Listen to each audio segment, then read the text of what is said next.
पुराण में एक बड़ी सुंदर कथा आती है, इसको सुनो। एक बार कमल के ऊपर पद्मासीन ब्रह्मा के मन में प्रश्न उठा कि मैं किससे उत्पन्न हुआ हूं, मैं कहां से आया हूं। ये जानने के लिए वो जिस कमल के फूल पर बैठे थे वो उसी के जो स्टेम होती है, जो डंडी होती है, वो उसके अंदर कहते प्रविष्ट हो गए। और फिर चलते चलते चलते ढूंढते ढूंढते युगों युग बीत गए, कल्पों के कल्प बीत गए, लेकिन उसका अंत नहीं मिला, उसका अंत नहीं मिला। फिर युगों युगों कल्पों कल्पों उसी डंडी में चलते चलते वापिस अपने आसन पर आकर के विचार करते हैं कि मैं किससे उत्पन्न हुआ हूं। ख्याल करना, अब यहां एक बात समझने की है। हम एक तरफ ये सुनते हैं कि ब्रह्मा ने सृष्टि बनाई, और यहां ब्रह्मा जी प्रश्न कर रहे हैं कि मुझे किसने बनाया। जैसे तुम कभी कभी पूछते हो, बच्चे पूछते हैं मुझसे कि हमको किसने बनाया, कभी पूछते हैं हमको क्यों बनाया, किस दिन बनाया, किस पल बनाया, किस लिए बनाया। तो ब्रह्मा के मन में भी यही प्रश्न है। अभी ध्यान से समझना, ब्रह्मा को कहते 4 मुख हैं। अब ब्रह्मा सोच रहे हैं, अब इस कोड को मैं डिकोड करती हूं। 4 मुख वाला ब्रह्मा है, 4 मुख वाला तुम्हारा अंतःकरण है। मन, बुद्धि, चित्त, अहंकार। तो विचार, प्रश्न, संशय कहां उठते हैं? इस 4 मुख वाले अंतःकरण में उठते हैं। तो यह 4 मुख वाला, 4 क्रिया करने वाले अंतःकरण को ही हम ब्रह्मा कहते हैं। जब हम इस एक यूनिट वाले एक शरीर के अंदर मन की बात करें तो वो हो गया अंतःकरण। अब इसी व्यष्टि को समष्टि में बदल दो तो मन हो गया माया, और बुद्धि हो गई अहंकार, और चित्त हो गया हिरण्यगर्भ। अब ये समष्टि की बात हो गई, और अहंकार हो गया अव्याकृत। व्यष्टि समष्टि, micro and macro. Micro means 1 small unit, macro means the huge unit. In micro it is mind, intellect, ego and subconscious, and change it into macro, then that becomes maya, hiranyagarbha, avyakrita. So the hiranyagarbha, hiranya means golden, garbha means womb. That golden womb, from this everything is happening. That is hiranyagarbha.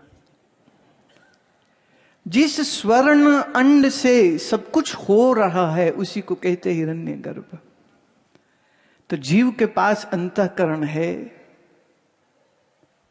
पर यही अंतःकरण का समष्टि रूप जो है इसी को ब्रह्मा कहते। तो कहा सब कुछ ब्रह्मा से हुआ है।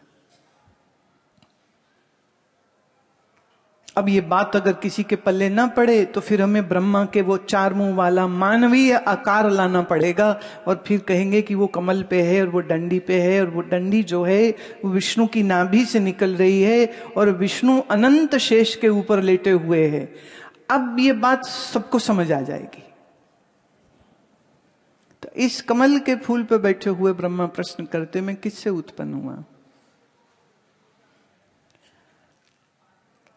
और फिर वो जब देखते हैं कि नीचे जिसकी नाभि से ये नाड़ू जुड़ा है वो तो विष्णु है, तो वो फिर उनके समीप जाके हाथ जोड़ के पूछते हैं कि आप कौन हैं और क्या आपने मुझे उत्पन्न किया है? श्री हरि विष्णु कहते हैं योग निद्रा में सदैव रहते हैं। तो इस प्रार्थना के बाद उन्होंने अपने नेत्र खोले और उन्होंने कहा, हाँ तुम मुझसे उत्पन्न हुए हो। ब्रह्मा कहते तो आप किससे उत्पन्न हुए? तो विष्णु कहते चलो मैं तुम्हें लेके चलता हूं। वो दोनों जाते हैं कहाँ? वो जाते हैं शिवलोक में, और शिवलोक में जाकर के वहां महादेव को देखते हैं तो विष्णु कहते मुझे इनने उत्पन्न किया है। ब्रह्मा क्या है? बुद्धि है, मन है ना। तो फिर प्रश्न पूछते, बोले इनको किसने उत्पन्न किया?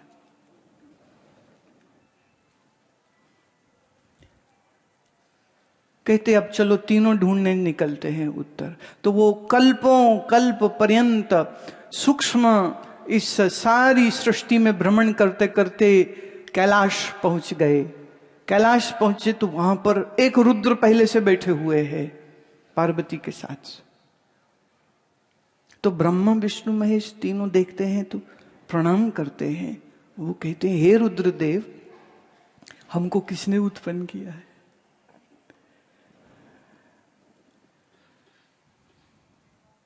और फिर ऐसे रुद्र इनके साथ मिल जाते हैं और रुद्र उनको यात्रा कराते कराते कराते ले जाते हैं क्षीर सागर में, जहां विष्णु जी लेटे हुए हैं। बोले इसने।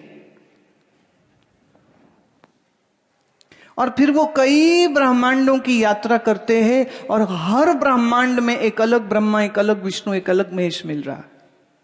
अनेक ब्रह्मांड हैं, हर ब्रह्मांड में एक अलग ब्रह्मा, एक अलग विष्णु, एक अलग शंकर है।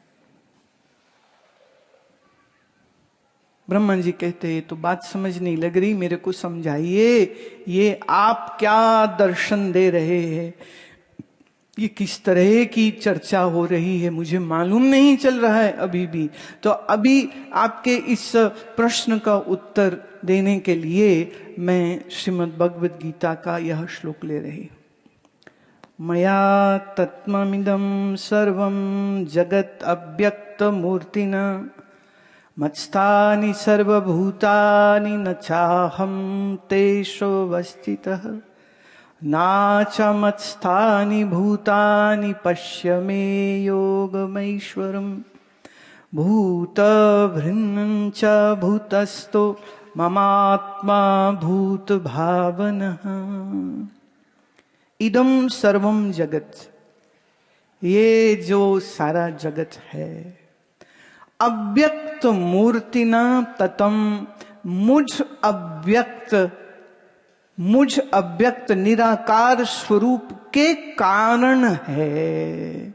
सर्वभूतानि मत्स्थानि, और इन सभी प्राणियों को मैं मेरे में ही रखता हूं, परंतु मैं इनमें नहीं होता हूं।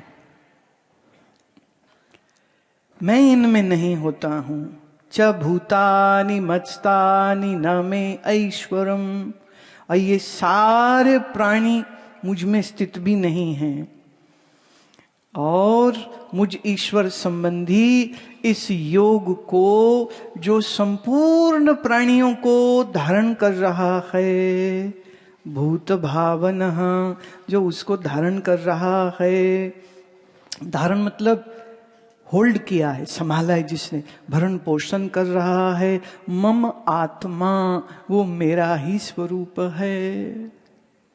भूतस्तना, और इन सर्व प्राणियों में मैं नहीं। सब प्राणी मुझी में हैं पर मैं इनमें नहीं हूं। सारी सृष्टि मुझी में है पर मैं इसमें नहीं हूं। मैं इसको धारण भी कर रहा हूं, मैं पोषण भी कर रहा हूं, मैं पाल भी रहा हूं, और ये नष्ट भी होते हैं। तो मैं हूं इन्हीं में, ये सब कुछ मुझी में है, पर फिर भी मैं असंग का असंग, निर्लेप का निर्लेप हूं। ये मेरा स्वरूप है, भगवान कह रहे हैं।